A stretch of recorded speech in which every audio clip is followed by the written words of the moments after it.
Well, it's Groundhog Day. Again. And that must mean that I am Professor Robert E.G. Black, and this is the Groundhog Day Project. It's one of those infinite time loop situations you might have heard about. It's a thing where the same day keeps happening. Time.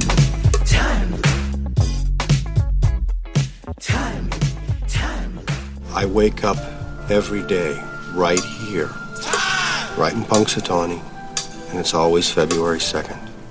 The last revision is what counts, apparently. If there's an echo on this episode, I apologize. I am in a different classroom than I recorded the last one in, and apparently this classroom does not have great acoustics. I might have to not record in this room again.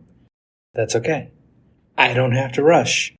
Despite the fact this being a speed run, that's more about my preparation, and once it's releasing, they'll probably be released daily, so it will go really fast. For me, that also means I'm not preparing. What I did to prepare for this episode is I watched minute 2, and then I have the transcript of minute 2 open, and that is just dialogue, just so I can make sure I describe everything that happens in here. But I want to comment on something visual that I don't think I've ever put together in this way, in minute 2. Because minute 2, we had one line of dialogue last minute was, somebody asked me today, Phil, if you could be anywhere in the world, where would you like to be? And so as Phil answers that question, we are introduced to him, but we are introduced to him not as a whole person. We are introduced to him as a hand in front of a blue screen, a hand with a shadow. And then we get visual of him in front of that blue screen, a man and his shadow on that blue screen. And then in addition to man and his shadow, we then get the juxtaposition of man and his shadow in front of the blue screen, and off to the side, the smaller version of that same man on a monitor of the country map is behind him, or is it the state map that's behind him? But above that on a separate monitor, a globe. But it's a smaller monitor. So what we're getting is this weird encapsulation of size and scale, a man, his shadow, a man, his smaller echo, and the world in which it is taking place. So it's the world, the state, the room at this news station.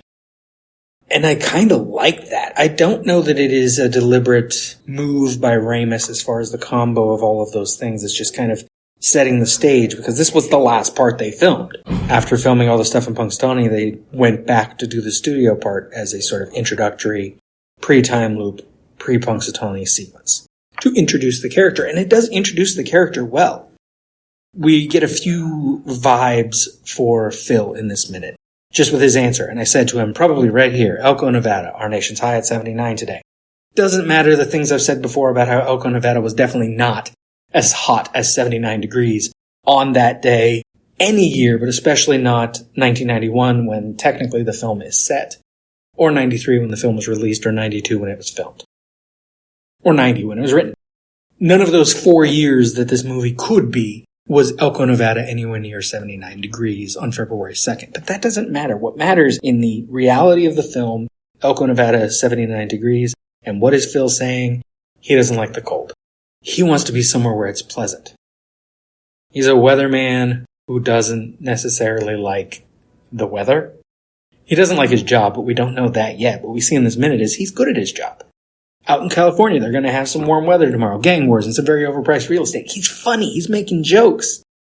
Up in the Pacific Northwest, as you can see, they're going to have some very, very tall trees. It will be clear across the Rockies and the Great Plains mostly.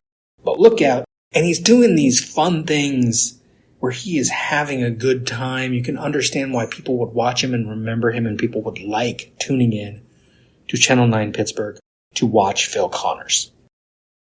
But look out. Here comes trouble. Oh boy, front coming our way, look out. What's that going to mean to us here in the Three Rivers area? One of these big blue things. So he's making a joke, what's the word for that? Self-deprecating? Condescending to what the weatherman is, when that's what he is. This cold, frigid Arctic air, but he is also explaining. He is explaining what's happening while also making fun of how he is the person who explains it. This big mass coming out of the north. It's going to meet up with all this moisture. He's doing the hand thing. He's having a good time. And keep in mind, since this was filmed last, he's doing it here after already having done it at the bed and breakfast for Mrs. Lancaster. Tomorrow? Not tomorrow, me. Tomorrow, him. So the first February 2nd, he does this same sort of spiel for her. And here he is doing it. In filming terms, this is like a month and a half later, I think. 2 months maybe. I forget the exact timing. It's going to meet up with all this moisture coming up out of the Gulf. It's going to mix together at high altitudes and cause some snow. Going out on a limb now, not going to hit us here in Pittsburgh. It will push up. He's doing some funny motions again, pushes it off. It will push off and hit Altoona. Close call, folks. And then we have what's technically a mistake. He says, let's take a look at the 5-day, but what the map cuts to in the practical set where they're filming is the state map with temperatures around at different cities. That's not the 5-day. The 5-day should be Pittsburgh weather by days. And if I remember right, 1991, February 1st was a Monday, February 2nd was a Tuesday. So it should be, the 5-day would probably be Tuesday, Wednesday, Thursday, Friday, Saturday, giving you the weather report for what those days are going to be. But that's not what's on the screen.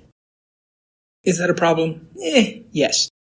Has it ever been on the Goofs page since a couple episodes ago, back in season 2? I was talking about the Goofs, and I was going to talk more about the Goofs, and I'm not going to because it was going to get wordy and confusing and messy. Yeah, it's a problem. But it's never been on the Goofs page. No one ever caught it before that he says he's going to do the 5-day, and then the 5-day isn't on the screen. Is that a problem for the professionalism, Phil? I don't think so. I think it's a production problem, not a news problem. We can't assume that Channel 9 screwed up. I don't think. And we can't assume that Phil screwed up. I don't think. It is Groundhog Day, the movie, that screwed up. And that's fine. They probably didn't have a 5-day visual with the dialogue he knew was, let's look at the 5-day. And he probably wasn't paying attention because he was already turning away to walk across the set over to see Nan. We'll get to that next minute. But let's finish this minute. He says, let's take a look at the 5-day. As you can see, nothing to be too scared about. Bundle up warm, of course, but I think you can leave your galoshes at home. He just said a massive blizzard was going to hit outside of town. He should assume, I would say, final note for this minute, I think, is that Phil should assume that people outside of Pittsburgh are watching the Pittsburgh news. He's not on a network, but I think the way city news works is people in Punxsutawney, people in Harrisburg, people in Altoona, Johnstown. I'm trying to think of other cities around there. Windber, but I think Windber's tiny, but it is near there. Those towns are probably watching the same news if they have access to it back in 1991. They don't probably have CNN. They might. They might have the Weather Channel. Wait, did the Weather Channel exist? I think the Weather Channel existed already in 91. So that's minute 2. And this recording's even shorter than last time. I told you the speed run's going to be quick. I'm going to try to keep it simple. I'm not going to bring in outside sources unless something really exciting shows up, or I actually finally read that book about strange loops and need to talk about them in more detail. But I don't think that's going to happen.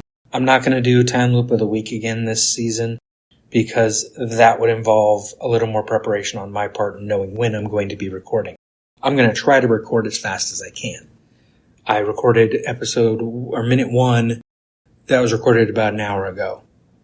I might record another one before my next class. Maybe 2, depending on how long they are. I don't know. When they're releasing, I assume they're going to be on a daily schedule. I'm going to try to aim for that probably starting August 2nd. It is June 16th right now. And I'm in a classroom with an echo.